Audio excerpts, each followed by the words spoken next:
It's Spoilerin time. This is the companion show to Cordkillers. On Cordkillers, we figure out the streaming services and the strategies and the things we're going to watch. Then we watch them and we talk about them here. This week, we are going to talk about the second episode of season 1 of Miami Vice, the second episode of the only season of Squid Game, and What We Do in the Shadows, season 3, episode 10, the finale. I'm Tom Merritt.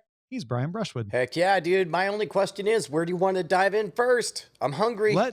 Let's eat some shadows, shall we? What We Do in the Shadows, season 3, episode 10, the finale, called The Portrait. And I think we should go right to your prediction, which I thought was so spot on. And it's almost, I think you can take credit for being mostly right. Right. That we would get a resurrected Colin Robinson. Yes, I will give myself partial credit on this, but here's how I know I wasn't entirely right, Tom.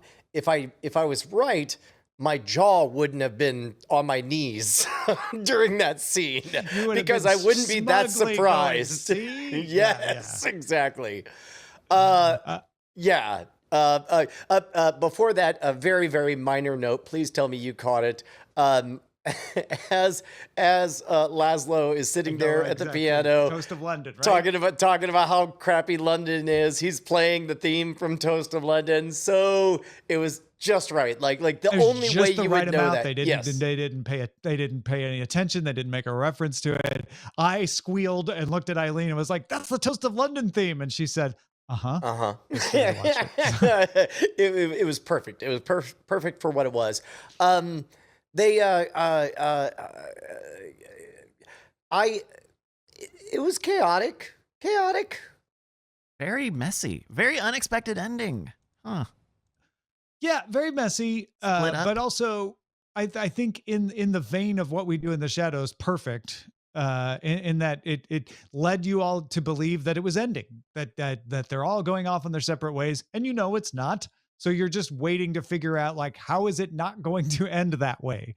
And I was sitting there going, this is a funeral for Colin Robinson happening. Like, he's feasting off the energy right now. When are they going to reveal this? To the point that by the end, I was like, oh, I guess Brian wasn't right. Like, and I guess I wasn't right for believing that Brian was going to be right. And then the last thing we see is like, it was Laszlo stayed behind, right? He tricks Guillermo into getting into the box and accompanying Nadia, supplying him with a month's worth of Oreos and Pedialyte. Yeah. And as soon as he did that, I'm like, he's going back to take care of Colin Robinson. Colin Robinson is alive, and he's weak. I didn't quite pick baby, but I was like, he's weak and he needs to be brought back along because he's been resurrected. Of course, we didn't get the definite, like, oh, he feasted on the funeral energy and that's how he was reborn. But it did bring back the idea that Laszlo did actually maybe like Colin Robinson more than he admitted, and solved quote unquote the mystery of how energy vampires are created. Yeah, I don't know that I mind it either way. Either Laszlo found a buddy in Colin, surprisingly, in which case I'm cool with that, or is under the spell of an energy vampire, in which case I'm cool with that, Yeah. Well, I mean, honestly, it could be Laszlo's not lying. He was just feeling bad for Colin Robinson because he was dying and wanted to help him out. And in the course of doing that, like any great romantic comedy, it started as a hoax, but he actually fell in love, right? And he actually formed a friendship with Colin accidentally. It wasn't until my second viewing that I noticed that the dog creature, the prime whatever that's friends with Baron, straight up speaking English, like saying, "Yeah, okay," and that stuff. Did you catch that? No, I didn't notice that till just now when you said that. I'm like, oh, of course. Yeah, you're right. It is like, oh, your English is coming along quite nicely. I noticed that line and it didn't sink in. Okay. And I like the fact that they're adding them to the family and there's just enough chaos. Am I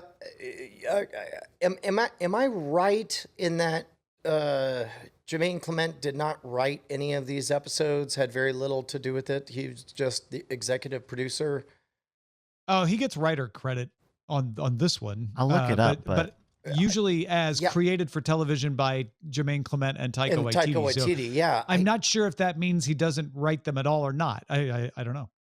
It does not. I'm not seeing any written by credits like for him solo this season. Yeah. Right. Okay. Yeah, so that was a surprise to me, but it makes sense. And to be honest, I'm okay. It was a bit more of a madcap season than we had seen before, but also when you have an awesome play set to goof around with, go for it. Well, that's fine by me. I mean, madcap, but also more character development than we've seen in the other two seasons. I mean, yeah, it's not wackety. It's not the same wackety schmackety new concept every week necessarily. The first two seasons were, but a lot happens. Like a lot does happen. Oh, and you feel it by the end when they're making that new portrait. It's like, oh wow, we have come along. It's been a long way. The doll's still there. You got the Baron, the dog, like all that stuff. There's a lot of change. And when you talk about growth, I mean, the Laszlo story is character growth, right? Where he develops friendship. Nandor seems actually upset that Guillermo has not showed up at the train station. He looks jilted, which would not be the expected response. Nandor would probably normally be expected to forget that Guillermo was supposed to meet him in the first place or something. So maybe there's character growth there. Do you think Nandor was being honest, or do you think he was being comfortable? He was comforting, giving him a comforting lie and saying, at the end of my journey, I'll make you a vampire, where I don't know. Do you think he's going to be alive at the end of that journey? I think he was being comfortably lying when he said it. Mm-hmm. But I wonder at the end of this journey if we will have another, like, I didn't mean it when I said it, but now I do. Right. I believed him the most when he said, I respect you too much. Vampirism is a curse. Yes. I could never do that to you. Right. Do you think we start season 4 close to where we're leaving off, or are we just going to jump to everyone's back of the house and they're going to tell us in backstory? I wouldn't be surprised at all if it was 5 years later.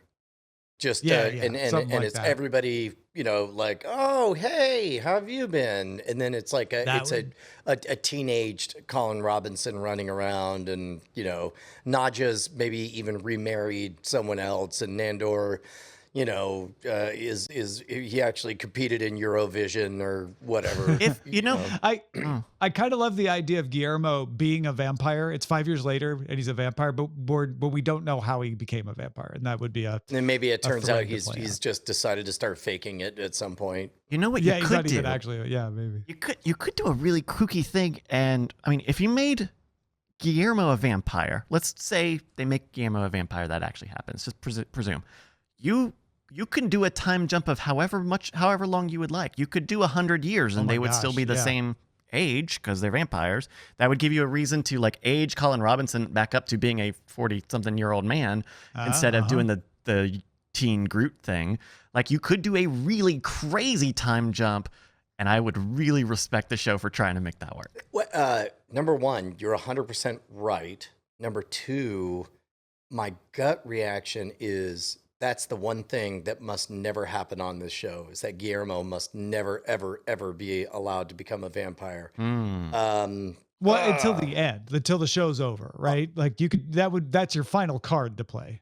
Maybe, but you can get a whole story out of like, there's like I'm a new final vampire. Epic battle between, globally all the werewolves take on all of the vampires, and they just need one more player on their team, and it's like, okay, fine. I'm thinking, if season 4, where they decided was the last season, and they haven't, I'm just saying, if they had said, we're going to make one more season and that's it, then we're going to move on to other stories, then you can actually make him a vampire in that last season, however you do it.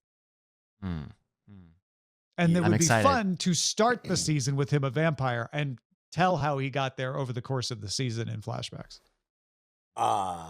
Man. The mere fact that we're entertaining these possibilities has me pretty excited. that we're this far out, and sure, I could see any of that. And the same goes for the 100-year jump. I don't think you do that if you're going to keep making seasons because it gets too complex to carry on after that. But yeah, if they were to decide it was the last season, you could be like, oh yes, we are in space Staten Island now. And maybe, I mean, look, I really have enjoyed this season. I found lots of good stuff in it, but not all. Look, you're the hero until you're the villain. You know, I don't know how long in the tooth we want to go with a good thing. I don't know. You mean Fang? Yeah, I should have said Fang. I mean, at this point, who is the bad guy in the entire series? It's not the council. The council's gone. Yeah. They're very strong. It's not other vampires. They kind of killed a lot of them last season. I don't think there was ever a need for a big villain. There was a villain of the week. There never has been a right, but even Ted Lasso made sure that there was a final villain by the end of season 2. Yeah, but you can have mysteries and challenges, and still move the story along. No. Yeah, I don't know. I bet you're the one who studies all of the way stories are supposed to be told. That's why I'm asking you. You're very rules oriented. A story has to be told in a certain way. Well, and keep in mind, this is me being a student, not a teacher. But sure. as a student, there is strength in that structure, and you can reveal that somebody's been an enemy the whole time. But right now it seems like everybody's getting along, and that seems like dangerous territory. That seems like hard to Although to they tell all good split up at stories. the end. they all split up in not on good terms, right? Yeah. Laszlo ditched his wife, and Nandor lost his familiar, who he was willing to give everything he wanted to. Yeah, The familiar is upset with Laszlo because he got pushed into the train or into the box. And they were leaving the house. They were like, "Forget this. We're not a family anymore. We're splitting up." In which case, I think that there is a precedent for like the Beatles ending, where it's like it's got to be 5 years later when we come back. Like we don't immediately come Kind of back. makes sense. Yeah. Yeah. No, it's a good point. Yeah. And they can unite to fight a new evil. Or Maybe good. it's Colin Robinson. Maybe he's the evil. And it's the energy vamp. I don't know. I'm just Laszlo looking for any is his loose. minion. Oh, and Laszlo's his playing both thrall. sides. It's Succession with vampires. Oh, yeah, all right. All right. Any other thoughts on the season finale of What We Do in the Shadows? No, still good stuff, even if I don't understand it. Good times, good times. What We Do in the Shadows, season 3, episode 10.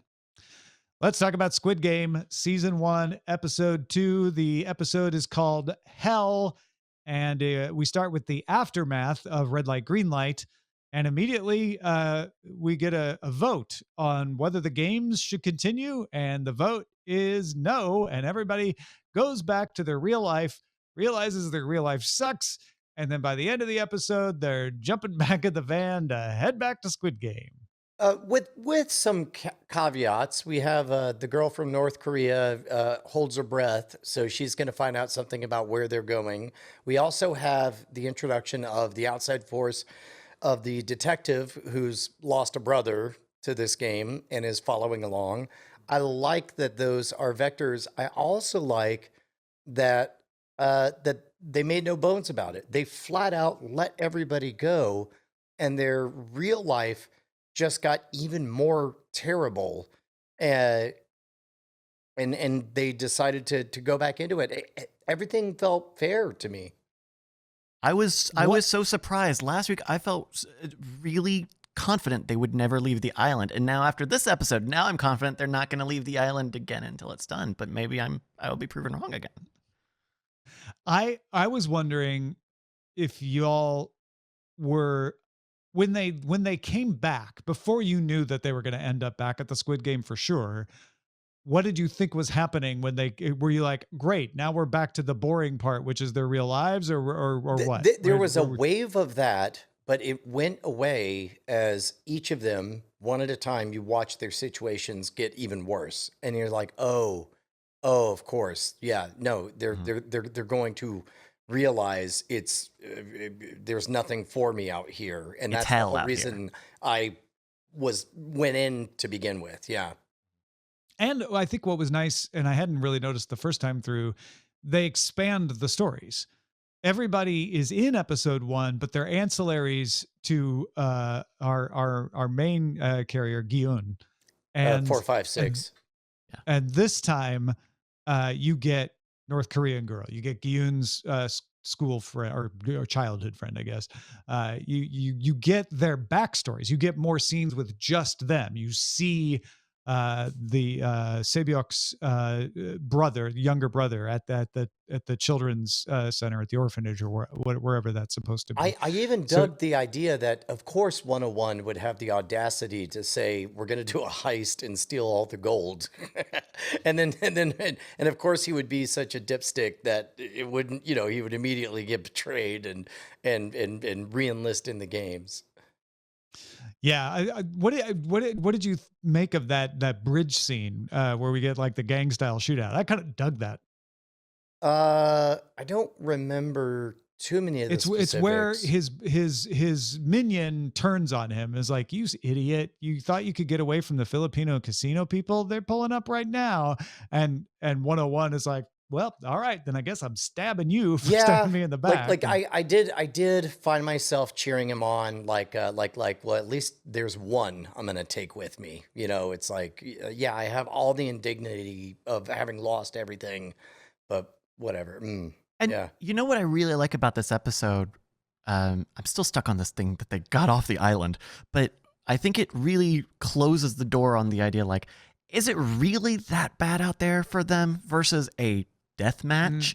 And it really says, yeah, dog, it's bad out there for them. They are in situations where they will probably die if they don't get anything anyway. We're really at the end of their rope for all of these people. And you don't get that a lot in this genre of story. You don't get a lot of really hammering home, no, this seems like this could be the last hope for these. They also pulled a heartstring that they didn't pull very often in the first episode, where 456 is fighting for his mother, who has diabetes and gangrene on her toes. Yeah. And we find out about the North Korea girls trying to get the rest of her family out and all that stuff. It's like, okay, there's something noble people are playing for, not just because they're desperate.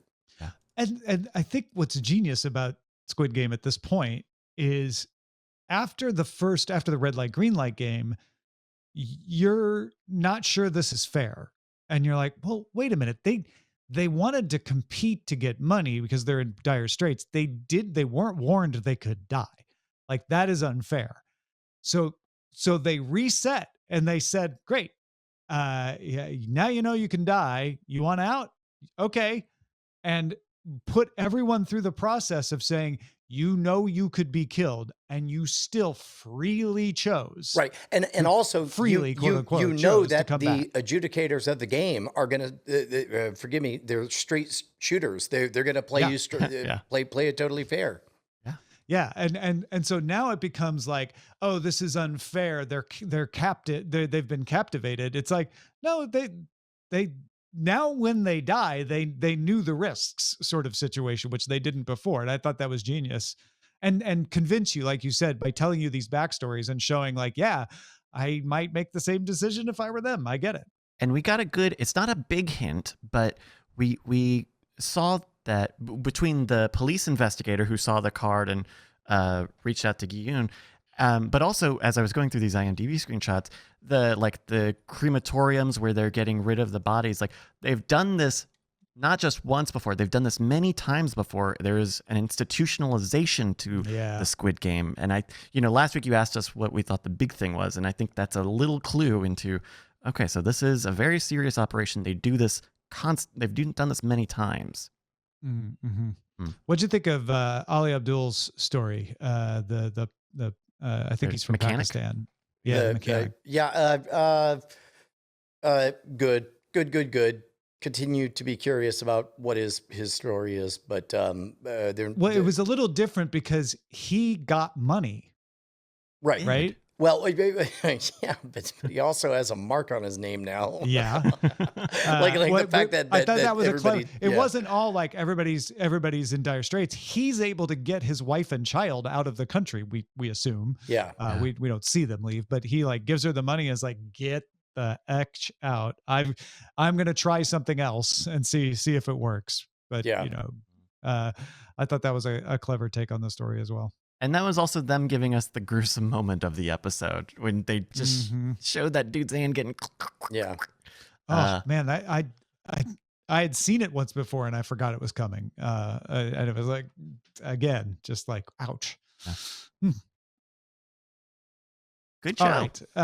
Anything else on Squid Game episode 2? No, I'm deep enough in it now that I'm afraid to talk to you because I'm afraid you're going to say something that'll ask me the wrong question. Oh, you got to have trust. You got to have trust, Brian. I will not say anything. I will not betray an emotion about this Squid Game. It feels like something. It feels like that was a code you just said. It was not a code. Or what? No, it's is not a code. See? Squid Game. Love the game of the squid, episode 2 of season 1. We'll talk about it more next time. Let's talk about Brian's favorite Saturday morning cartoon, Miami Vice, episode 2, Heart of Darkness, with, I thought, a very capable Ed O'Neill. I was pleasantly surprised.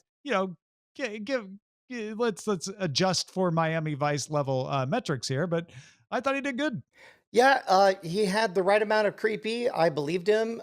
He had that coked out body, that lived in look I didn't think this is Ed O'Neill the whole time. I started to believe he was his character. And because we only had 1 hour instead of 2, we didn't overstay our welcome. And it's like, I believe that Don Johnson, like Ed O'Neill, was everything Don Johnson was afraid he was going to become.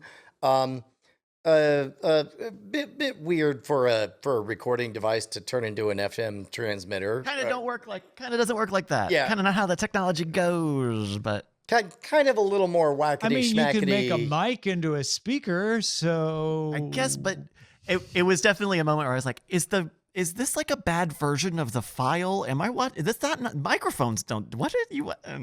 Yeah. But I guess you'd have to have that moment, right? You've got to. They would have had to find the wire somehow. Yeah. Sure. Outside of that, why else would Philip Michael Thomas's shirt be open for the rest of the episode? Heaven forbid he should button up all 3 buttons.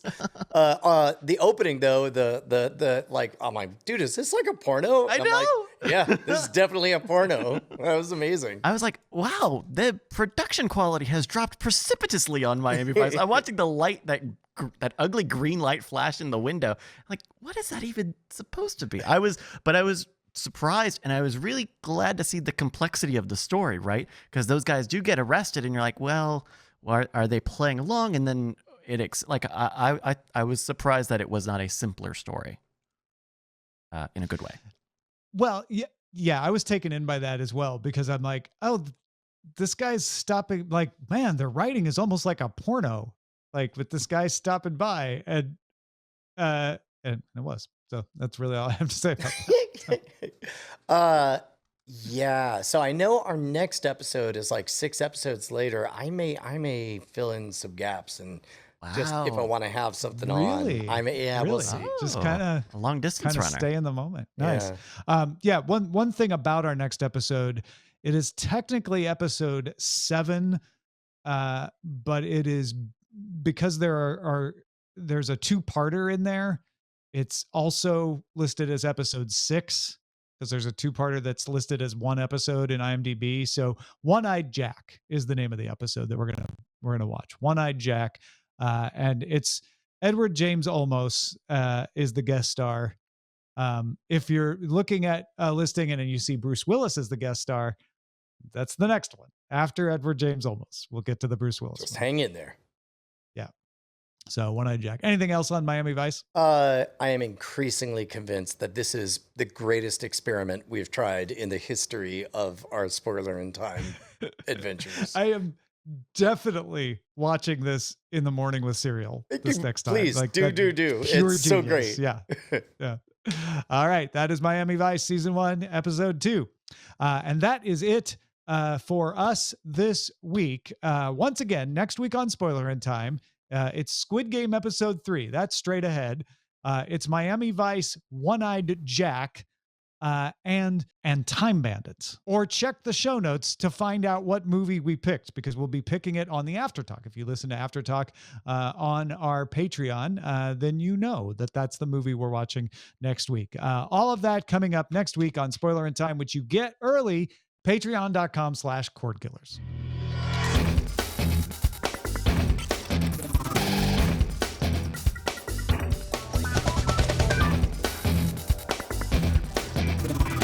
Diamond Club hopes you have enjoyed this program.